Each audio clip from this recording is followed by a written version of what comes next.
নমস্কার বন্ধুরা, supreme court minority স্কুলের টেট বিষয়ক যে মামলা সেটি সাংবিধানিক বেঞ্চে ট্রান্সফার করলো এবং ট্রান্সফার করলেন জাস্টিস দীপঙ্কর দত্তের ডিভিশন বেঞ্চ। কি আপডেট পাওয়া যাচ্ছে ডিটেলস আপনাদের সঙ্গে শেয়ার করব। যেখানে মূল টেট মামলা অঞ্জুমান ইসাতি তালিম ট্রাস্ট, সেই মামলার কনস্টিটিউশনাল বেঞ্চে ট্রান্সফারের বিষয়টির আপডেটও রয়েছে। তো কি খবর পাওয়া যাচ্ছে ডিটেলস আজকে আপনাদের সঙ্গে শেয়ার করতে চলেছি। দেখুন, যে খবর পাবলিশড হয়েছে, Supreme Court links minority schools TET plea to constitution bench case. August 13 কিন্তু এই নিউজ পাবলিশড হয়েছে, মহারাষ্ট্রের নাগপুর থেকে পাবলিশড হয়েছে। The Supreme Court on Wednesday directed that a public interest litigation, অর্থাৎ জনস্বার্থ মামলা challenging the exemption granted to minority educational institutions under RT Act be tagged with a constitutions bench matter already examining the validity of legal framework governing such exemptions। অর্থাৎ আরটিএতে minority ইনস্টিটিউশনদের জন্য যে ছাড় দিয়েছে তাকে challenge করে মামলা। আপনারা জানেন এই মামলা কিন্তু অলরেডি অঞ্জুমান ইসাতি তালিম ট্রাস্টের মামলার সঙ্গে ট্যাগড রয়েছে এবং যেটির শুনানির জন্য অপেক্ষা করছে লার্জার কনস্টিটিউশনাল বেঞ্চে। তো সেই ধরনের যে বেঞ্চ, সেখানে কিন্তু এই যে প্রেজেন্ট যে পিআইএল সেটিও কিন্তু রেফার্ড হয়েছে।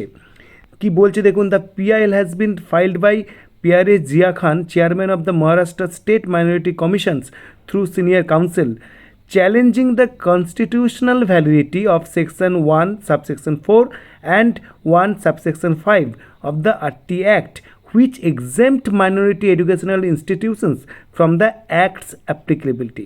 অর্থাৎ এই যে ছাড় তার ভিত্তিতে মাইনরিটি ইনস্টিটিউশনসগুলো কিন্তু এই আরটি অ্যাক্টের যে অ্যাপ্লিকেবিলিটি তার হাত থেকে রক্ষা পায়।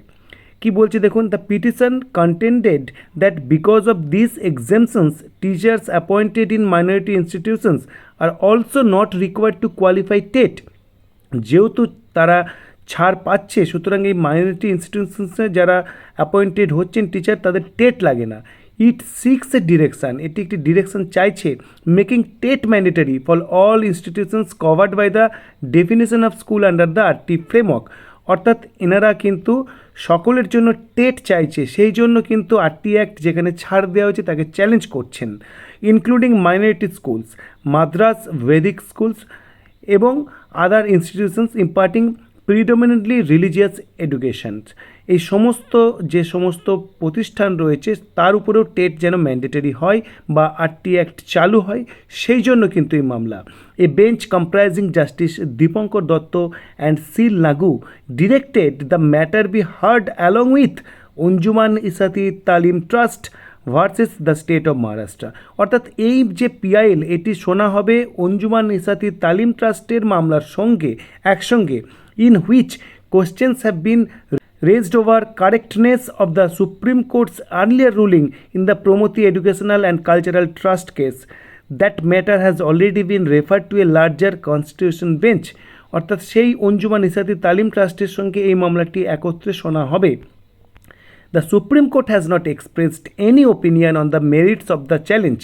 সুপ্রিম কোর্ট কোনো রকমের কিন্তু তার মতামত ব্যক্ত করেনি এই যে চ্যালেঞ্জের বিষয়ে।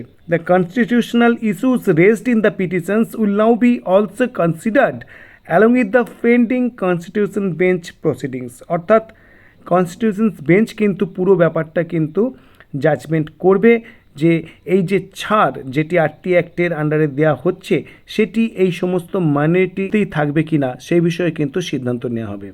তো টেট সংক্রান্ত এই গুরুত্বপূর্ণ আপডেট আপনাদের সঙ্গে শেয়ার করলাম, যেখানে মূল টেট মামলা কিন্তু কানেক্টেড অঞ্জুমান ইসাতি তালিম ট্রাস্ট।